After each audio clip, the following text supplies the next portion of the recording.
Hey there everyone, how's it going? Tarun here. Welcome to another episode. And in this episode, we're going to speak about site reliability engineering. So I myself is a site reliability engineer currently working at PhonePe. So I thought it would be more appropriate for me to talk about this field where I map everything into the roles and the responsibilities that I have day to day. So talking about site reliability engineering, I thought why not put the site reliability engineering into four individual topics that we can talk about. So firstly, I would like to handle the create aspect of site reliability engineering, where we create few steps, so that we will go into each one of them. So first of all, being a site reliability engineer, you are also given the responsibility to create virtual machines or pixie bare metals. When it comes to virtual machines, you might have certain requirements like the virtual machine should have these number of cores, that is, or number of CPUs. It should have this much amount of memory, and it should be this particular operating system and this particular networking configs, etc. And based on that, you will have to use the tools that are present, commands that are present, in order to create the virtual machines. And in case of bare metals, you will have a complete bare metal ready there for you, which you will have to go through the process of pixie, right? So once the machine is up, say, you will also be responsible to set up the services on the machine.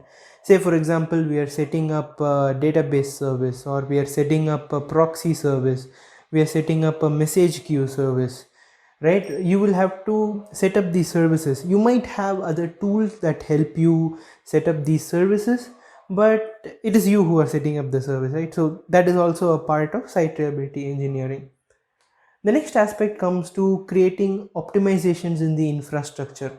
Now, as a site reliability engineer, you are also responsible for how the requests flow within the infrastructure from an infra point of view. So if there are certain optimizations that you can do by including or removing services, or by upgrading the services, or by using different technologies, that is replacing services, then you are actually allowed to test that, prove that it is more efficient, and you can discuss with your team and go ahead and apply it, right? So that is also part of your responsibility. Next up, coming with respect to creating monitoring scripts. Now, if you have such a huge infrastructure, you will certainly need some sort of machine help to monitor this huge infrastructure, right? We as humans cannot have our eyes looked upon all of this infrastructure throughout the day, throughout the week, throughout the month, year. So we write monitoring scripts. It could be scripting languages, like say you can use Python, you might use Perl or Golang, or any language of yours, uh, your comfortability, and you will write the monitoring scripts and deploy them, and let the monitoring scripts do their job, right? It could be like they might collect the data and show you on a particular dashboard, or they might collect the data and alert you when certain threshold is met, right? So those sorts of monitoring scripts you will be writing. And you will also be writing automation scripts. So there are day-to-day tasks that you'll be doing as a site reliability engineer. It could be this create aspect or the rest of the aspects that we are about to talk about. So wherever you find the possibility of automation, you are actually recommended to think about it on whether it would become efficient in the long run if you automate it.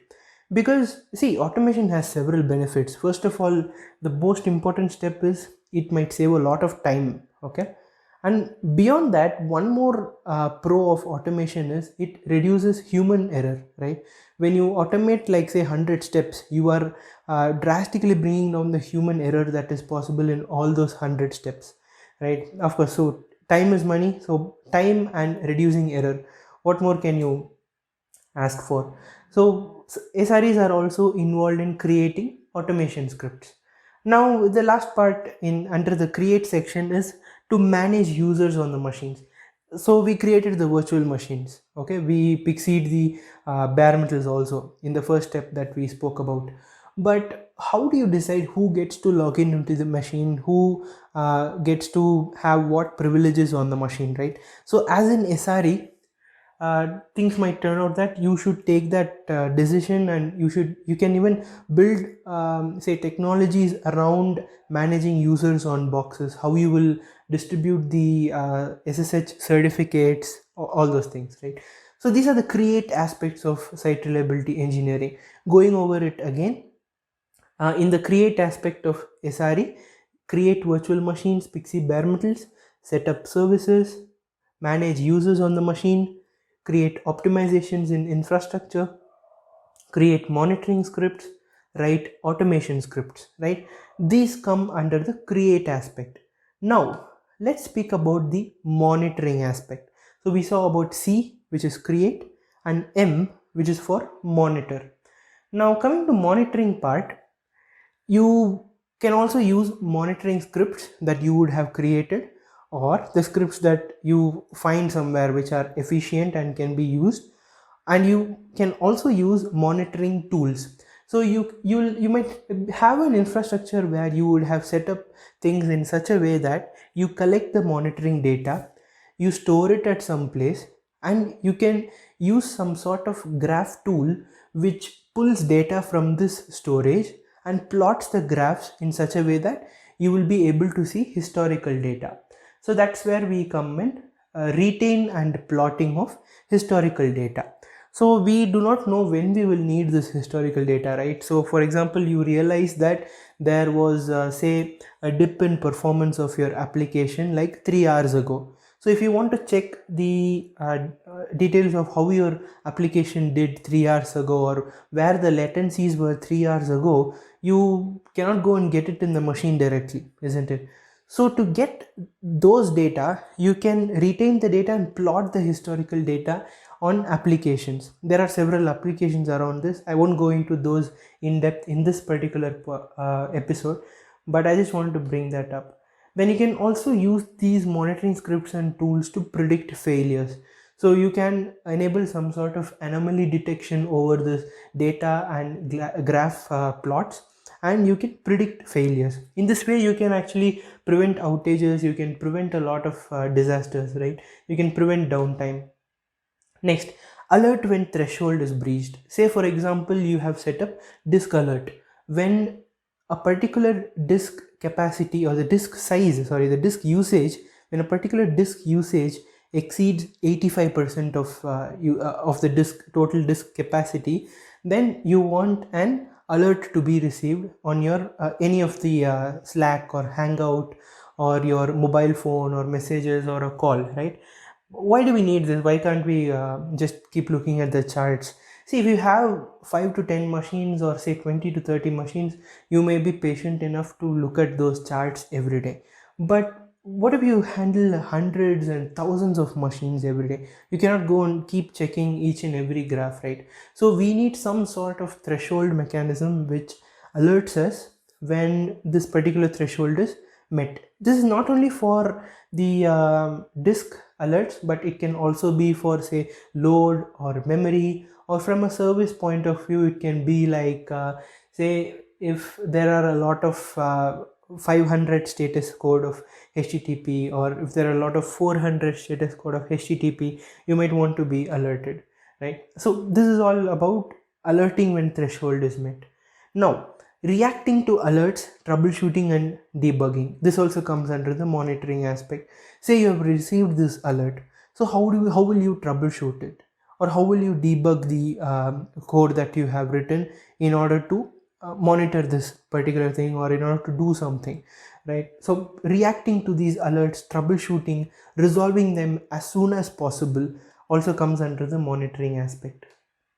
Then keeping an eye on capacity requirement.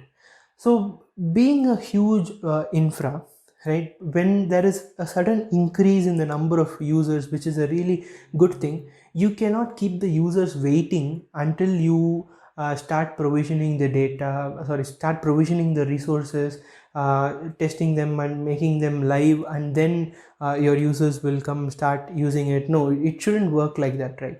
So as soon as there is as soon as you notice or you predict that there will be an increase in usage, you will have to proactively start thinking about the next upcoming months. So in the next upcoming months, what might be the growth for this particular application or for this particular usage or this particular microservice.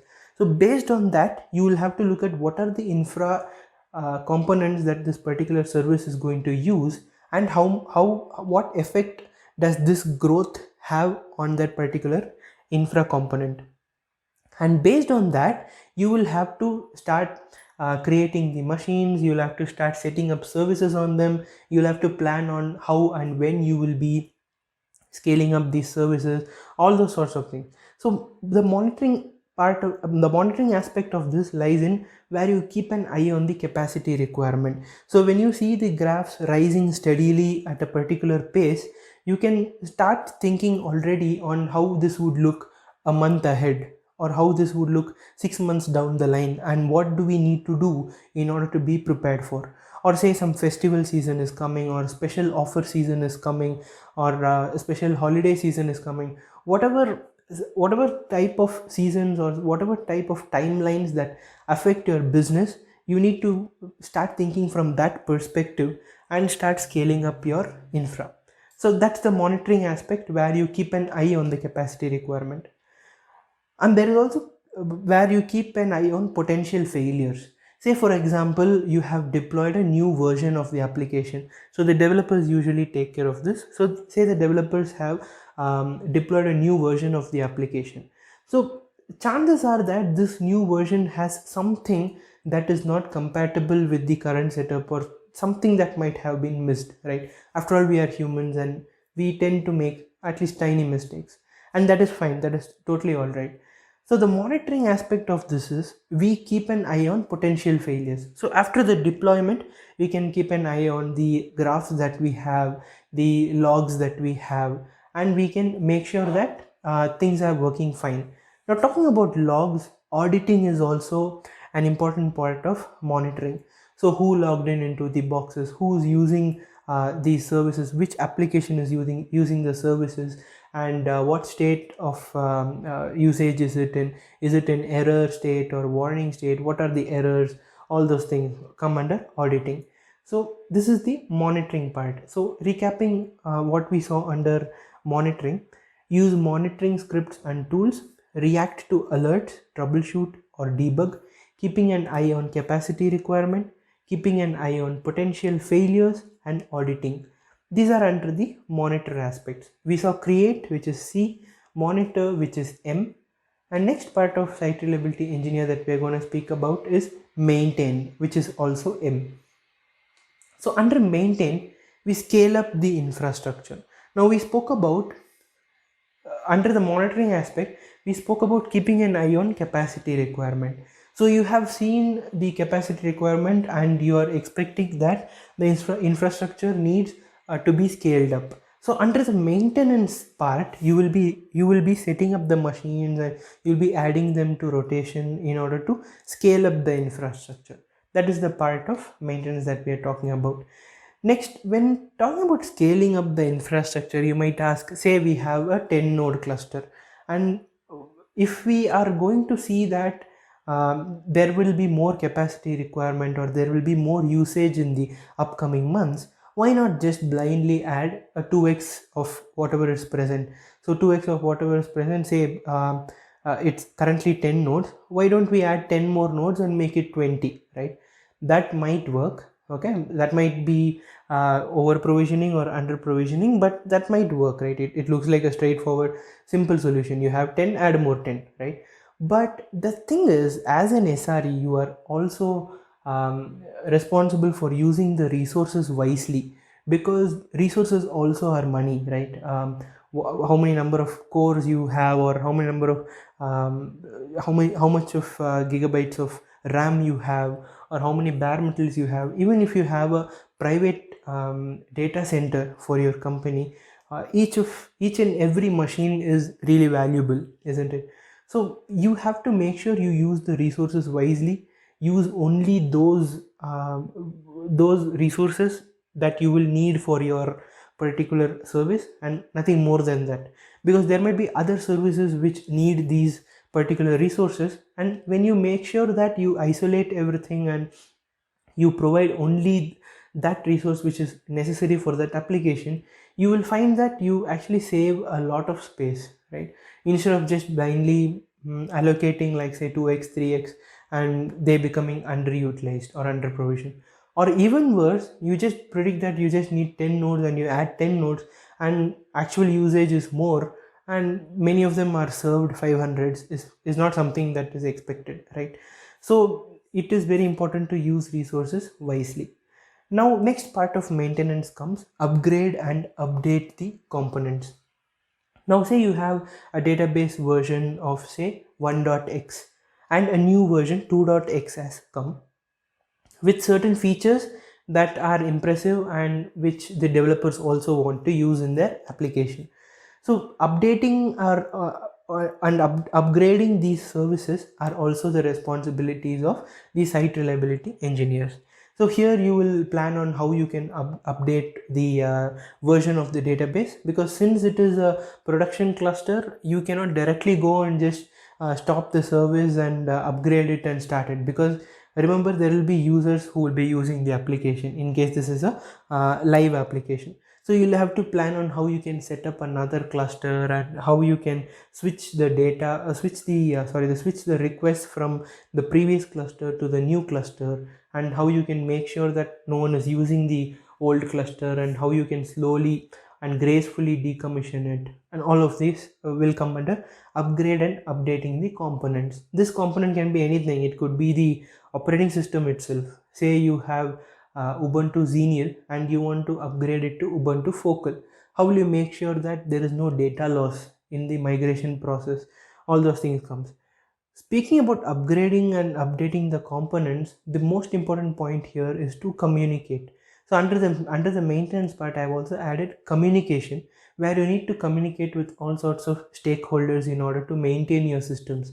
It could be within your team, it could be within your particular say site reliability engineering itself, with other cross teams within site reliability engineering, or it could be to the developers, where you need to coordinate with them in order to migrate these components, right? So communication is a very important part. So here under communication, I would also like to include documentation. So whenever you're performing certain steps or certain new things that your teammates are not aware of, you would be documenting those steps for future references, right? In case for your own future help or future reference also it might help. So that documentation part also would come under this communicate. So we have seen create C, monitor M, maintain M. So under maintain we saw that scale up of infrastructure, use resources wisely, upgrade and update the components, and communication and documentation, right? Now the last part is destroy. So CMMD, where D is destroy. So under destroy, I have scaled down the infrastructure. So you have scaled up the infrastructure. Now you see that that particular service is not going to be used anymore, or that particular service has been say migrated partially elsewhere, and the users will become less for the service. So again, going back to the using resources wisely, as a responsible SRE who wants to use resources wisely, you will have to scale down the infrastructure. This is where destroy comes up. So you'll have to plan on how you can safely scale down the infrastructure without causing any disruption or much of disruption to the users. So this is scaling down of infrastructure, like deleting the nodes or stopping the services, decommissioning the nodes, reducing the number of instances. Then destroy part, the second part of destroy is deleting data that is no longer needed. See, we do not have unlimited amount of storage capacity with us, right? So we cannot just keep on retaining the data. The two at the current internet digital era, where we generate tebibytes and tebibytes of data, we cannot just keep on retaining all the data. We can actually, the most efficient way would be to actually delete the data that is no longer needed. For example, if you have a database and you are storing it in such a way that only the new data is being used and the past data is not being used. So you will have to, as a site reliability engineer, you will be communicating with the developers and you will be truncating or deleting the data that is no longer needed, so that the new data that is being added to the same database has space, because database also cannot be infinitely scaled up, right?